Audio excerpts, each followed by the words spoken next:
নমস্কার দর্শক বন্ধুরা, আমি মা অন্নপূর্ণা নার্সারি থেকে বলছি। আপনারা এতদিন মানুষের হসপিটাল দেখেছেন, তবে গাছের হসপিটাল দেখেন নাই। আজ আপনাদের সেই গাছের হসপিটাল দেখাবো।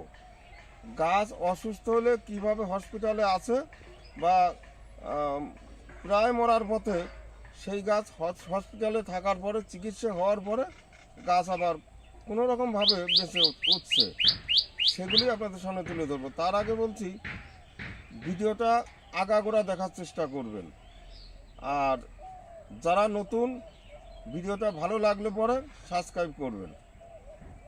চলুন এবার হসপিটালটা দেখে আসি।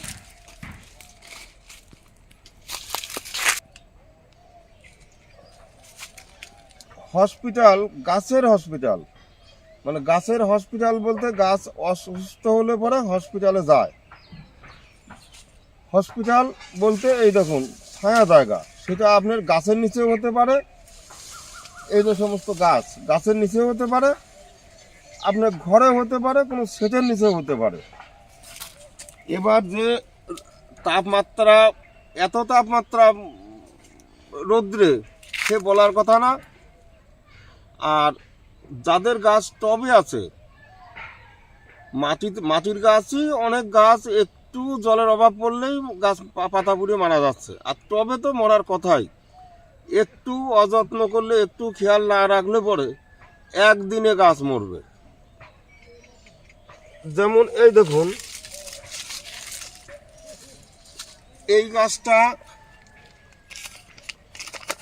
আমার নামটকমাই গাছ ছিল, পাতায় ভর্তি, একেবারে সম্পূর্ণ সুস্থ সবল ভালো চেহারার একটা গাছ ছিল। 6-7 দিন আগে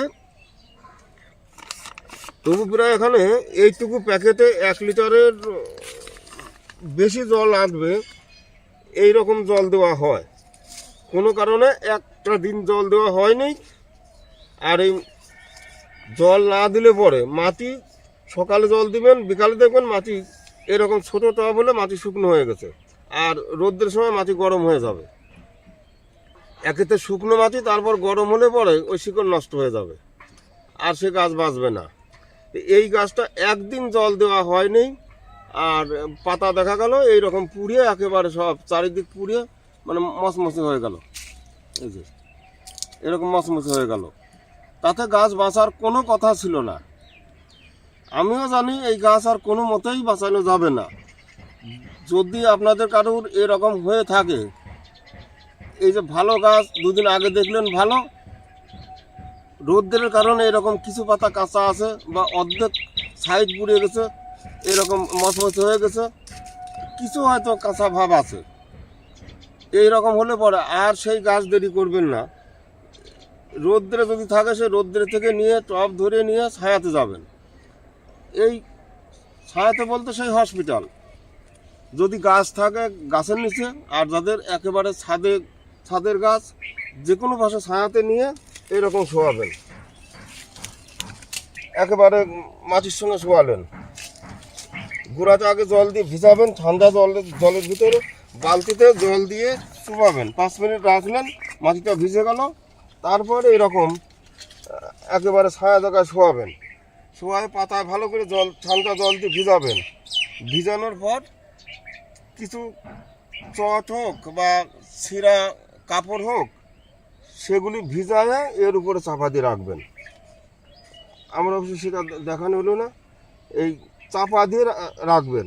আর দিনের মধ্যে 3-4 বার এই পাতায় জল দিবেন, কাপড় সমেত পাতায় জল দিবেন, যাতে পাতাটা, গাছটা প্রায় সারাদিন রাতই এর গায়ে জল থাকে। এইভাবে 5-6 দিন রাখবেন। আর এইদিকে নজর রাখবেন, যদি গুঁড়া শুকায় আবার দাঁড় করে আবার জল দিয়ে নেবেন।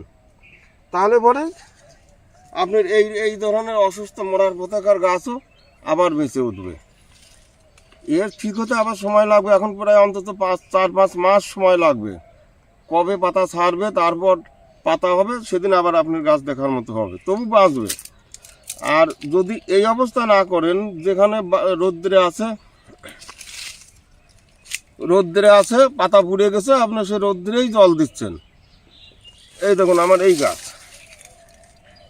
সমস্ত গাছই ভালো ভালো ছিল। এই যে এই দেখুন কী অবস্থা। এর কোনো কারণ না, শুধু একটু জলের অভাব। এই গাছগুলি আমার বিক্রির জন্য সব এই প্যাকেটে করে মাটিতে পোতা থাকে বা মাটির উপরেও থাকে, এইভাবে থাকে।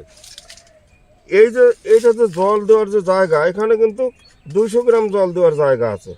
200 গ্রাম জল দিলে আর এই গোড়া মানে মাটি সম্পূর্ণ ভেজে না। এটা 300-350 গ্রাম জল দেওয়া যায়, এটা মাটি সম্পূর্ণ ভেজে না।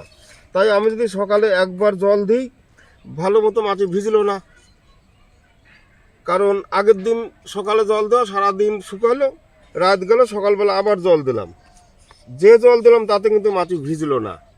পরের দিন যখনই এই 10টা-11টা বাজবে, রোদ্রের তাপ বাড়বে, সকালে যে জলটুকু দেবো ওই 11টা-12টার ভিতরেই ও জল শেষ হয়ে যাবে। শেষ হওয়ার পরে গাছের যে এই অবস্থা হবে, এই দেখুন। এই যে আসলে তাজা গাছ, ভালো গাছ। এগুলি আমি 2-1টা গাছ দিয়ে আপনাদের দেখাচ্ছি। আমার কাছে এরকম অনেক গাছ ক্ষতি হয়ে গেছে। এবার এটা তো হসপিটাল দেখলেন, এবার মর্গে নিয়ে দেখাবো আপনাদের গাছের কি অবস্থা। এই দেখুন, এই একটা গাছ, এরা হসপিটালে পৌঁছায় নাই, সেই কারণে এদের আর বাঁচার কোনো রকম উপায় নাই। ওটা আম গাছ, এটা সবেদা গাছ, এসব আর বাঁচার লক্ষণ নেই।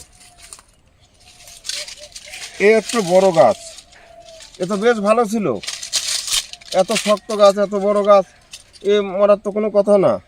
এটাও কিন্তু সেই জলের অভাব, আর এটা সেই হসপিটালে পৌঁছায় নাই, যার কারণে মানে অর্ধ মরা, একেবারে মরে নাই। এই দেখুন, এই যে একটা ডালে একটা পাতা তাজা আছে, আর এখানে আবার কুচি ছাড়ছে। এই পরে মানে এই সমস্ত দেশে হসপিটালে একেবারে মরা অবস্থায়, যার কারণে মরেও নাই, আবার সুস্থভাবে থাকলেও না। এবার চলুন মর্গে গিয়ে দেখি। এইবার দেখুন, এই যে আপনাদের সেই মর্গে নিয়ে আসলাম। এই গাছগুলি সব ছোট গাছ না, বেশ বড় বড় গাছ। এই যে একটু ভুলের কারণ এত তাপের মধ্যে এই বড় গাছ মাটির থেকে তোলা ঠিক না, কিন্তু তবু তোলা যায়, অসুবিধা হয় না। সেইভাবে ঠিক জায়গা মতো নজর রাখলে পরে কোনো অসুবিধা হয় না। আমার একটু নজর কম ছিল।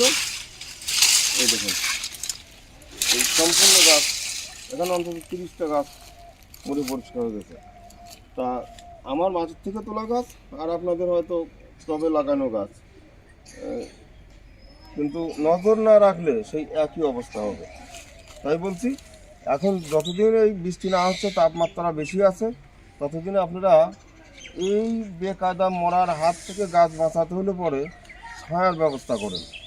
হয় উপরে সেচ করেন, আর না হলে পাশে, ছাদের পাশে যদি কোনো জায়গায় ছায়া থাকে, গাছগুলি অন্তত সেই ছায়াতে রাখেন আপাতত, যতদিন বৃষ্টি না আসে, তাপমাত্রাটা না নামে, ততদিন পর্যন্ত ছায়াতে রাখবেন। আর 2 বেলা জল দেবেন, গোড়ায় তো জল দেবেন, আর পাতা সকাল সন্ধেবেলা পাতা গাছ সম্পূর্ণ জল দিয়ে ভিজাবেন, তাহলে পরে আর গাছের ক্ষতি হবে না।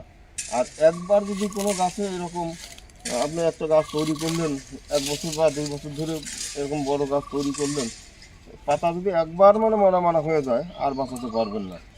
যদিও কারোর কিছু গাছের পাতা ওরকম মচমচি হয়, কিছু সবুজ থাকে, তাহলে পরে সঙ্গে সঙ্গে গাছটা আর দাঁড় করে রাখবেন না, ছায়াতে নেবেন, যে কোনো ছায়াতে নেবেন, একেবারে শোয়া দেবেন, ছিঁড়া ন্যাকড়া কাপড় বা কাপড় চোপড় দিয়ে, ভিজা কাপড় দিয়ে ঢাকা দিয়ে রাখবেন, সারাদিন জল দিবেন, গোড়ায় জল দিবেন, তাহলে পরে সেই গাছটা হয়তো বাঁচলেও বাঁচতে পারে।